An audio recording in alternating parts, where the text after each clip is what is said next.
So I just want to welcome you all to the Einstein's Incredible Universe application webinar. We're super thrilled that you're here to learn more about this exciting new project. As I mentioned, my name is Emily Early from the National Girls Collaborative Project. And you also met some of my colleagues who are going to talk to you more about the project today.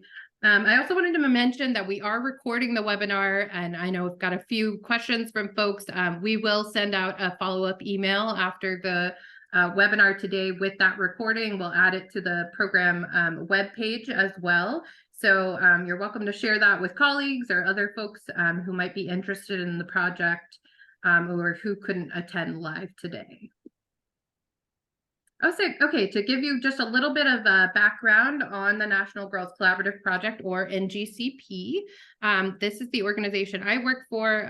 We are a national network of diverse stakeholders who are advancing the agenda in gender equity. We bring together organizations that are committed to informing and encouraging girls to pursue careers in STEM. We also work with boys and gender expansive youth. And the National Girls Collaborative Project is excited to be partnering with Cosmic Picture on this project to recruit organizations just like the organizations that you work for to join this new project. So welcome, we're so happy you're here.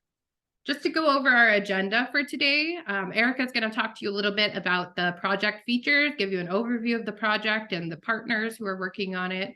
I'll talk to you a little bit about who should apply so that you can make a decision if this is the right opportunity for you and your organization.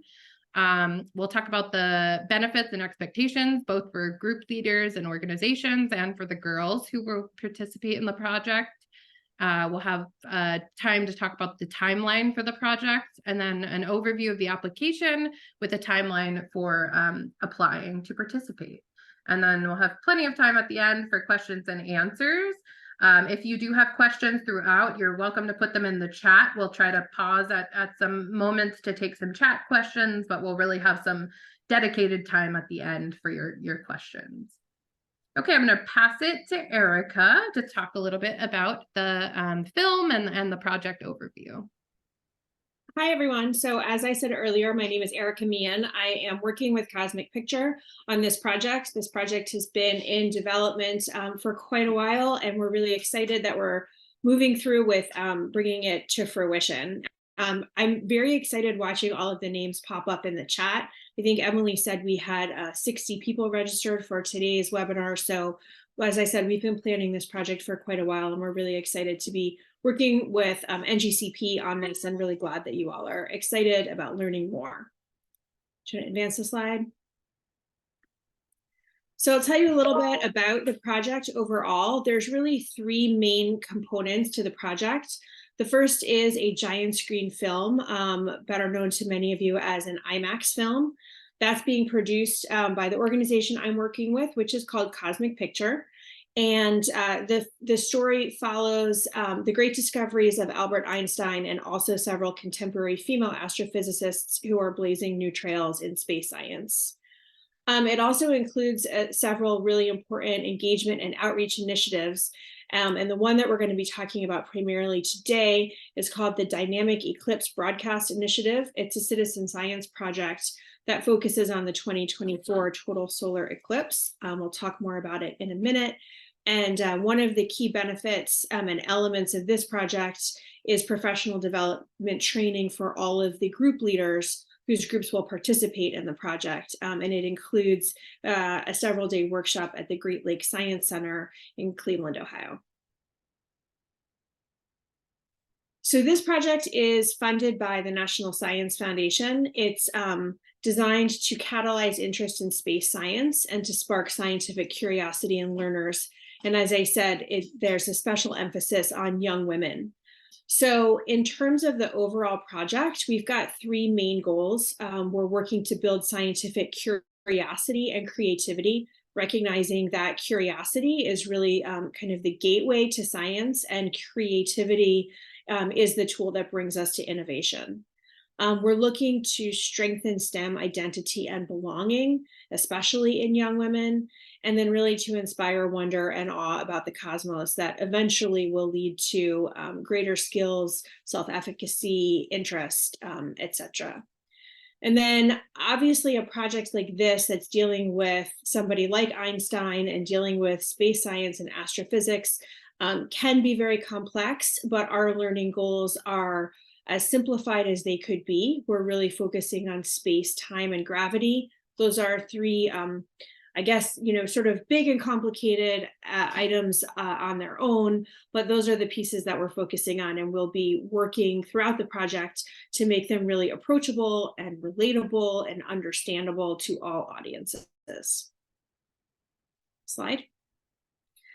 So the film, though it emphasizes and focuses on the story of Albert Einstein and how he came to come up with several of his theories, also includes the stories of two female astrophysicists. The first is Dr. Andrea Getz. She's the professor of astronomy at UCLA. She is known for discovering a supermassive black hole at the center of our galaxy, which won her the 2020 Nobel Prize in Physics. She's the first female astrophysicist to win the prize and only the fourth woman in history to win a Nobel Prize in Science. And the other role model that's featured in the film is Dr. Nargis Mavalvala. She is the first female dean at the MIT School of Science. And she was part of a team that developed advanced LIGO, which made the first direct observation of gravitational waves. I love this quote about Nargis, so I've included it here. She's been referred to in the press as the barrier-breaking physicist hunting gravity with lasers. Pakistani-born, openly queer, mother of two, she is a nonconformist simply by nature of being herself. So we love both of these women. They're really excited about the project, and we're really excited to have them be part of it and to help inspire young women who will participate. Slide, please. So most of you are probably very familiar with citizen science. For those of you who are new to it, this citizen science is an opportunity for people, regular people, to participate in real scientific research that contributes to scientific knowledge. And so for this project, we're helping to connect young women to a citizen science initiative that's taking place around the total solar eclipse, which happens in 2024. This project is called DEB, the Dynamic Eclipse Broadcast Initiative. And what DEB is doing is bringing together groups across the country, across the path of totality for the eclipse and outside the path, to conduct coordinated solar observations and to broadcast those images from sites. So using some inexpensive equipment and some new data analysis techniques, they're able to put together the most comprehensive view that we can have of what happens to the sun during a solar eclipse and to gather new scientific data. So this project is going to enable 20 groups of girl-serving organizations to participate in DEB. Do we advance a slide here? Or no, yes? No, I'm sorry, go back. So this project is going to enable 20 groups who serve young women to participate in DEB, and they'll be provided with all the training and the equipment necessary to take part in this activity. And we do have folks from DEB on the call today. So when we get to the Q&A, if you have more technical questions about exactly what will happen, and then they will be here to answer those questions for you. Emily? Thanks, Erica. So we're going to talk a little bit more about the project activities and benefits and expectations. Erica will go through that in a few minutes, but just to kind of give an overview about who should apply for this opportunity so that you can make a decision if this is the right opportunity for you and your organization. As Erica mentioned, we're looking for 20 out-of-school time organizations with group leaders. There's funding for one group leader from each organization to attend the training, but of course, we welcome other group leaders at your organization to be involved. that are organizations that are committed to encouraging girls to explore STEM and are located in the United States within the path of totality for the 2024 total solar eclipse. So there are a lot of cities and states that are in that path or that are close to the path. There are select cities in the states you see on the slide here: Arkansas, Illinois, Indiana, Kentucky, Maine, Missouri, New Hampshire, and New York, Oklahoma, Ohio, Pennsylvania, Texas, and Vermont. And you can look up a map. There's a map on the next slide that I'll show you. And we also have a helpful, I think Nancy added it to the chat, but that link in the chat has every city that's within the path, and then you might be located close to the path as well. We're also looking for organizations that serve girls in high school and college specifically. Middle school students can participate with a dedicated team lead, but the project really best suited for high school and college. If you have a really strong group of middle school girls that you think would be great for this opportunity, though, we do encourage you to apply. The project is also best suited for small groups of about 3 to 8. But we also welcome a little bit larger groups of up to 15 as well. And then organizations that are interested in furthering your space science knowledge, leaders who are interested in building your capacity to lead girls in the exploration of space science, and then organizations that are committed to participation from November of this year through May of 2024. There might be some extended activities beyond that, but this will be the kind of focus of the project, timeline of the project. So here's just a fun little map of the path of totality for the solar eclipse in April of 2024. So we're kind of looking at organizations that are within that path or close to it. And you can use that link in the chat to see if your city or state is within that path specifically. Okay, I'm going to pass it back to Erica to talk about benefits. Okay, great, thanks. So there's, group leaders will participate in the project. This is really leveraging a train the trainer model. So we will train the group leaders on how to participate in DEB, and then the group leaders will then train the girls in their groups. So there's benefits then for both the group leaders and the girls who participate. For leaders, you'll each be invited to send one of your leaders from your organization to a 2.5-day workshop at the Great Lakes Science Center in Cleveland. We will pay $2,500 to cover your travel to and from the workshop and to compensate you for your sustained participation in the project. There is, a duration of many months where you'll be involved in corresponding training, working with your girls, and we recognize that it is a lot of effort, but there's lots of benefit as well. We'll be providing all of the equipment and supplies to you at no cost. So that includes telescopes, cameras, mounts, and any other technical equipment that you would need to use in order to capture images of the sun during the eclipse.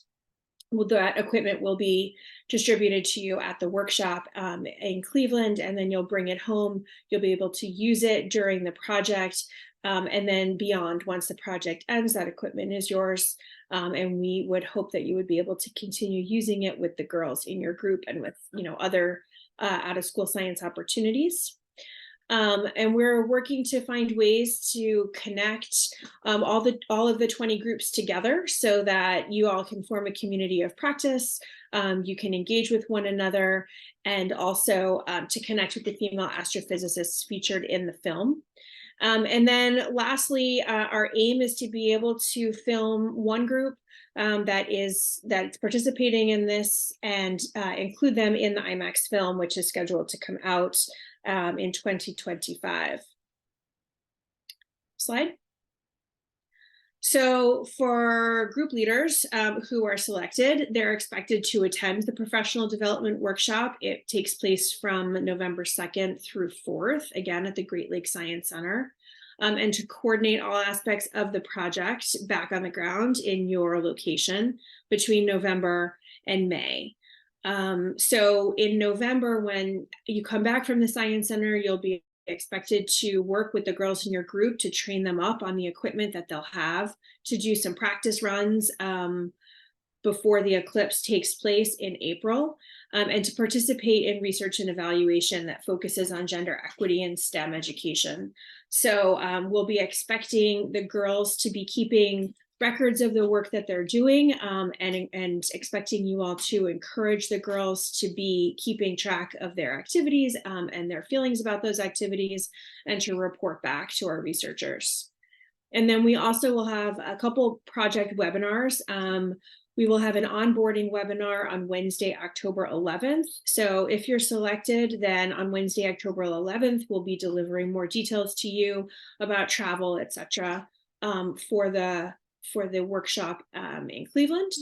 And then after the fact, NGCP will be hosting a science showcase webinar so that we can share out our experiences working on this project, and improve the fields and fields knowledge of the kind of work that we do.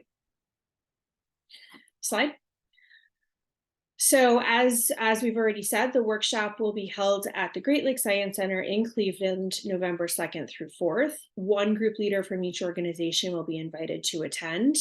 Hotel accommodations will be paid directly by the project, and all of, as I said earlier, the technical requirements will be covered out of the project. We'll be providing most meals for you while you're there. And then you'll also be given a $2,500 stipend to accommodate your travel costs to and from Cleveland, and with the balance of that $2,500 to compensate you for your project participation. Next.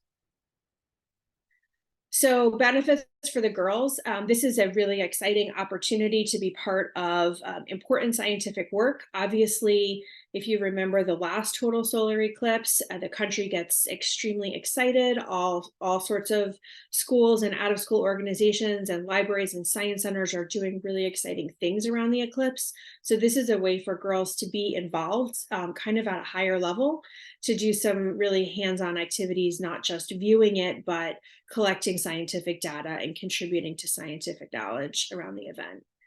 As I said earlier, our goals for the girls are to help them build STEM skills, but also identity and belonging. Like other projects, we really are trying to dispel the ideas about some of the stereotypes around who does science and what doing science means. So we're excited to get girls really engaged. We're working to find ways for the girls to connect with each other and then connect between groups so that they're also forming a community of engagement. They'll benefit from near-peer training. So the training that will be provided to the leaders who attend the workshop in Cleveland will also be provided directly to the young people, the young women, through video-based training resources that are being produced that feature near-peer mentors who have participated in similar activities in the past. And then we're planning for some live stream Q&A sessions with Drs. Getz and Mavabala so that the girls can connect directly with them. And then, as I said earlier, one of the groups that participates in this project will be featured in the giant screen film. So the expectation for the girls, of course, are to participate in the project, to practice with the equipment, and to participate on the date of the solar eclipse. And then, as I said earlier, to create some sort of record of their experience, whether that's vlogs or blogs or diaries, so that we can use those as part of the research and evaluation efforts. Our intention is to make those really fun and engaging, and something that the girls are proud of and can encourage them to reflect on their work and connect with others. Next slide. Nancy or Emily? Yeah, I could take it. So we wanted to give kind of an overview. We've alluded to or talked about all of these different events that will take place, but this is sort of the general program timeline. So in October, participants will be accepted, and we'll have that onboarding webinar, which will really focus on prepping for that November training at the Great Lakes Science Center. In November, one group leader from each organization will attend the PD workshop in Cleveland. Then from November to April, you'll be able to practice with the citizen science project and equipment, and have some ongoing professional development activities, all preparing for April 2024 for the total solar eclipse and for the data collection during that event. Organizations, as we mentioned, will also participate in a showcase webinar and evaluation activities, which will be scheduled later in 2024. The webinar will maybe be in the fall. We haven't quite decided yet, but we will work with you to plan that around your schedules so that you can be featured on that webinar. And then just an overview of the application. There is a full PDF of the application on the project website or webpage. So if you want to look at all of the questions before you fill out the Google form, you're welcome to do that. You can, write in your answers or whatnot. But you can find the full project details, everything we've discussed today, and the application. I believe Nancy just put the application information, the link to that in the chat. You'll find that on the webpage. And then we invite organizations to apply by Wednesday, September 20th. You will complete the Google form application. The PDF is just for you to review the questions first and to draft your answers if you'd like. And then applicants will be notified of decisions by Monday, October 2nd. And we'll have that onboarding webinar following that pretty closely on the 11th.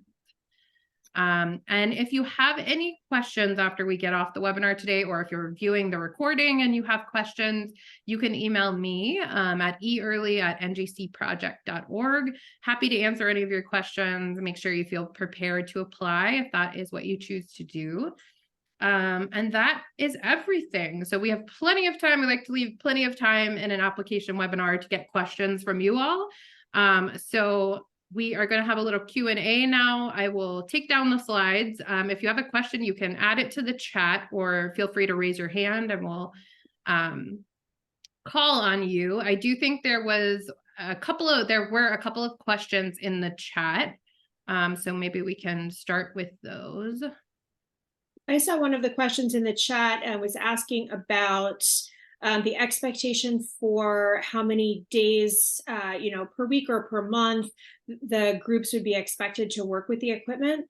So I know Bob Baer is here from the University of Illinois Carbondale. He's leading the DEB project. And Bob, why don't I ask you to share a little bit about how much time is going to be needed for the girls to practice with the equipment in order to be able to participate fully in the experience? Yeah, sure. Thanks, Erica.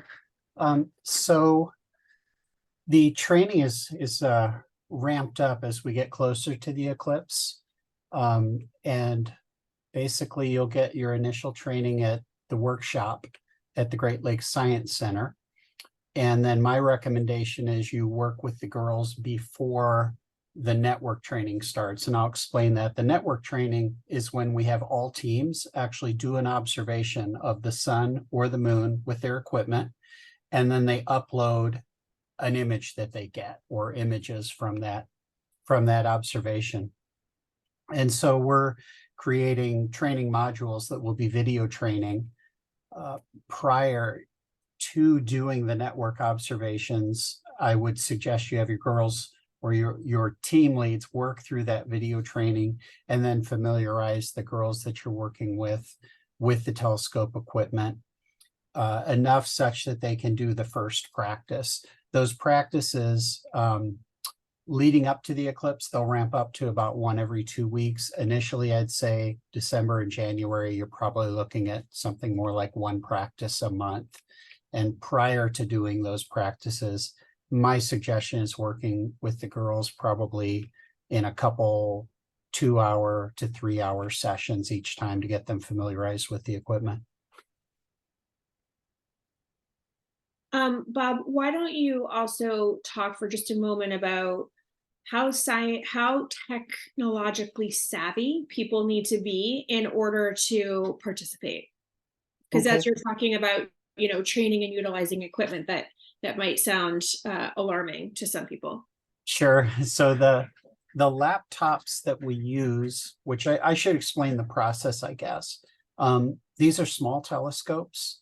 The objective on them is 40 millimeters, so it's pretty small. And the telescopes are small. They're only about they're under a foot long, basically. And these go on mounts that track. You can actually control the mount from a cell phone. It's pretty simple to do. And what happens is you have to learn how to set up the mount, how to get it aligned, and then how to tell the mount to start tracking, basically. It's not too bad to do. And the laptops that actually acquire the images, those are Windows 11 laptops. Most people would be pretty familiar with those. It's the taking the images that's going to be new for most people. And what I mean by that is there will be an application that you open and some configuration that takes place with the application. And you basically have to go through as if it's similar to if you're taking pictures with a manual camera, where you set the exposure level, you do a focus with the telescope, and then we have a script that runs where you basically take the images, you start the script, and it takes the images automatically and saves them to the drive on the laptop and uploads them automatically. And so while images are being taken, the girls do things like keep the telescope on target, make sure it's not drifting off, and they would either use their phone or the computer to keep it on target. So it takes a little while to get used to it, but I think most girls, if they're familiar with using a cell phone or familiar with using a computer, the learning curve isn't too bad on this. Thanks, Bob. There was also a question, Bob, maybe you may have answered it. You talked a little bit about the size of the telescopes, but Jess asked if the equipment's being sent back with them after the training.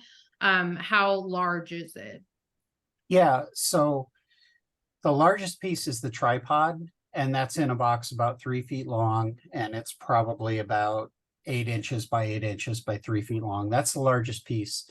The mount is in a box that is, again, about 12 by 12 inches by like 4 inches thick. The biggest question again is whether or not people can fly with this stuff. We went to Australia with the setup, but we had to disassemble the tripod in order to get it into luggage. That's the toughest piece. You might be able to, and I can check this before we have the workshop, you might be able to get it into a large piece of checked baggage if you put it at an angle inside there, but I'll go ahead, Erica, and check that out ahead of time. And then the rest of the pieces are all small after that. The telescope is really small. And I saw another question pop up. Is this telescope similar to a Dwarf 2? I think the Dwarf 2 is completely go to and goes to what you tell it to go to. This telescope and this mount is similar to that, but there's a little more interaction needed to do it. And I'm sorry, I haven't used one of the Dwarf 2s, but I think that one's quite automated compared to what we're using. Thanks, Bob. I think there was also a question about Android or iPhone, cell phone. Yeah, either app works. And what we basically use the phones for is to tell the telescope mount what time it is, the location of it, and then get it initially started. And then from there, it's easiest to control it through the computer. And the computer comes with it, I should mention. It's all pre-configured. Once you get it, the only thing that you should need to do is start it up and actually run it to do the observations. Great, thank you. I think the other questions that are in the chat are about Victoria had a question. Do we need to have a specific team of girls selected prior to applying? You don't need to have a team selected or a group of girls selected prior to this. Just need to explain in your application that you have the means to put together a group and that what the kind of demographics of your reach is in terms of the students that you work with and the kind of events and activities that you host at your organization. But you don't need to have, names or anything like that before you apply. And then Betty had a question, are only girls allowed to participate? Boys and gender expansive youth are able to participate as well. The kind of focus of this project is girls, to increase that participation in STEM. So if you think you have a good group of girls that you could put together, but you don't want to advertise it that way, or you can't, that's okay. Stephen, is it possible to find out if other groups in our area have also expressed interest so we can cooperate in a project? We wouldn't know that necessarily, but if you'd like to reach out to partners or organizations in your community that we would love you to share this opportunity with others, and if you can get a group together, that would be great. I see Justin's question about the research agenda and the requirements for the girls in terms of keeping vlogs and blogs. We are still working out the exact protocols and methodology for what we'll be asking of the girls. And yes, we'll be sharing that out specifically with you. So the idea is that, at the moment, our plan is that we would create a series of prompts and ask the girls to reflect on certain questions using the prompts. So I wish the scientific community were more whatever, or when I engage in scientific exploration, I feel such and such. So if we have all the girls answering the same kinds of prompts and then recording those in a way that makes sense to them, especially if it's something that is some type of media capture that's social, then it's something that they can use in their everyday life that they're familiar with. We are able to string those together and gather research information from them, and then also potentially use those as part of social media campaigns around the project. So more details about all of that will be forthcoming as the protocols are developed. The next question is about whether the students should be the same throughout the process, so that students would need to commit from the beginning. And yes, the idea really is that the girls would be benefiting from ongoing participation in this very specific experience. Also, the training and the practicing on the equipment will, build their skill set in order to be able to take part in the project.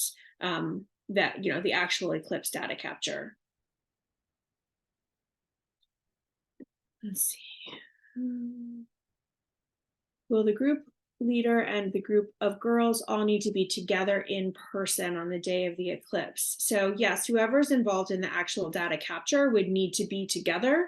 And so that is something to consider depending on where your group is and where they might be on April 8th.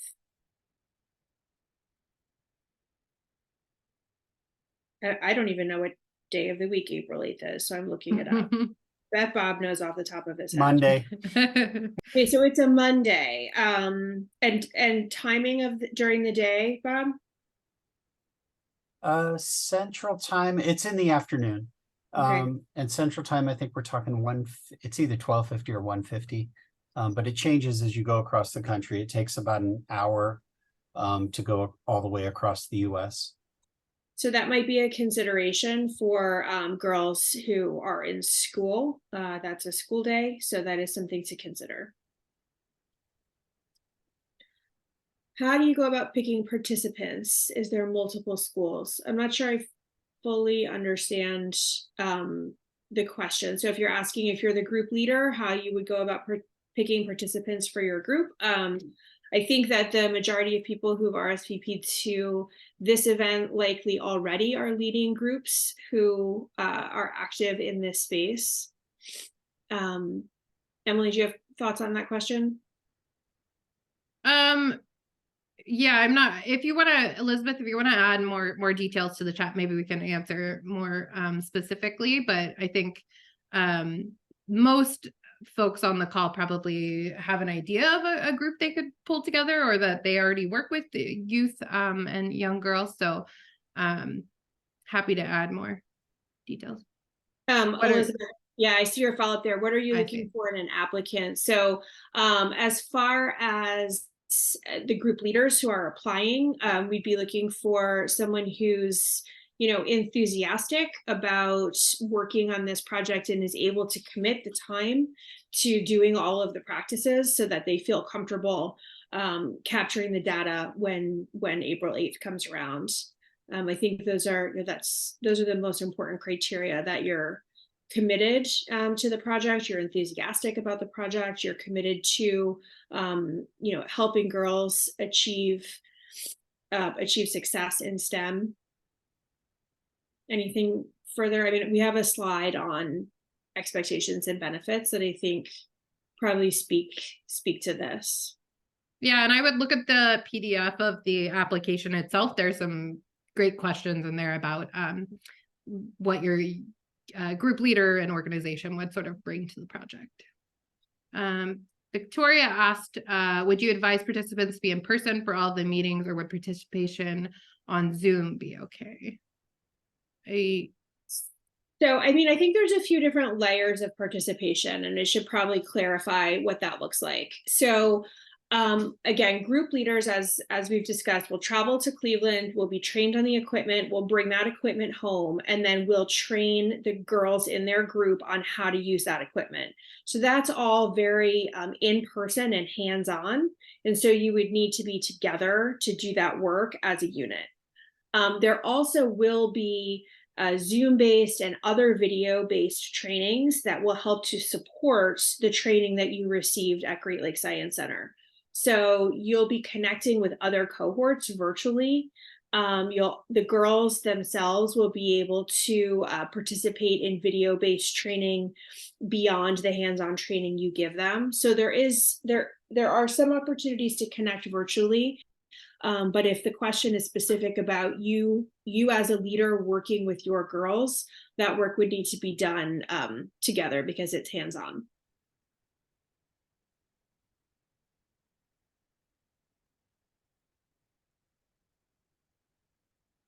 Any other questions we can answer?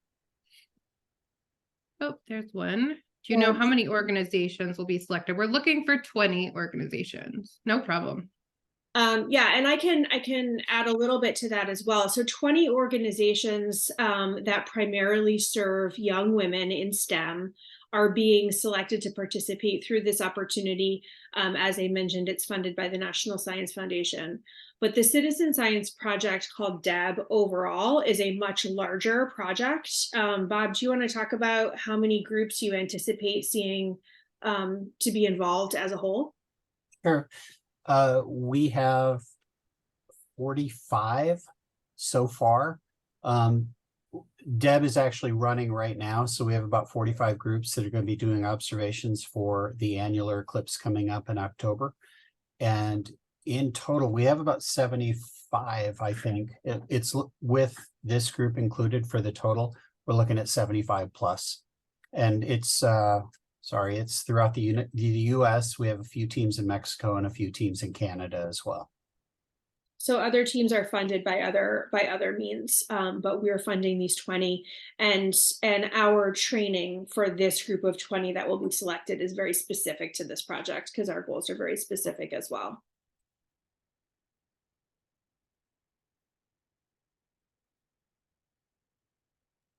Any other questions? Yes. Stephen, I see Emily answered your question. Yeah, so my partner at Cosmic Picture is the PI. I'm a co-PI working as a consultant to Cosmic Picture, and NGCP is a partner.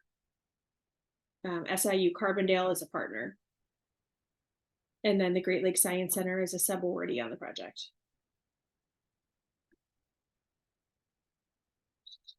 Victoria asked about collaborating with other organizations and applying together.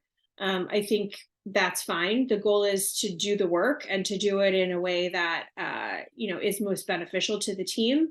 So I think the only things that I would have you think through are how many girls then you'd be bringing together to participate.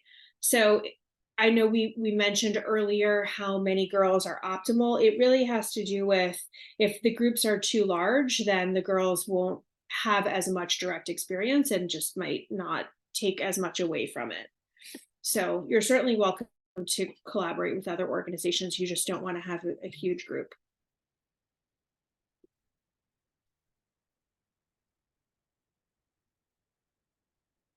Anyone else putting something in the chat or raising a hand?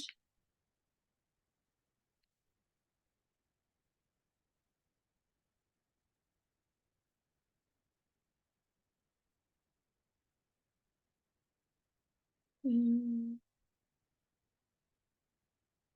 Erica, if I could Yes. follow up on the earlier question. So once you get over like a core group of girls over that number, additional girls are helpful if you're doing your observation in an area where you're actually doing outreach as well. Because oftentimes, you know, people showing up to an eclipse event with a telescope will gather a crowd. And so if you have extra girls in your group that won't be running the telescope, won't be running the laptop, they can do outreach and talk to the crowd about what's going on. Possibly, you know, for us, we have extra people who hand out eclipse classes, stuff like that, and just keep the crowd engaged so that the people running the telescope aren't so distracted. That's a great idea. Thanks, Bob. And I see Rebecca asked a question about whether there's a requirement to show the IMAX film as part of the grant. There is not. So if you don't have a theater, you know, not all of you are calling in from science centers or other types of organizations that have theaters. Showing the film is absolutely not a requirement. It is a benefit, you know, a happy benefit that one of the groups will be included. And when you are selected to participate, we will help to draw these connections, so it all becomes much more clear about how the film and the engagement and the scientists and the girls all sort of fit together. But it does become a cohesive story in the film itself.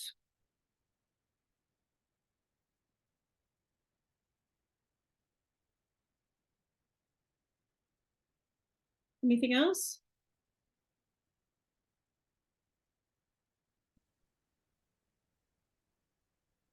Thanks, Nancy. These are great questions. Thank you, everyone.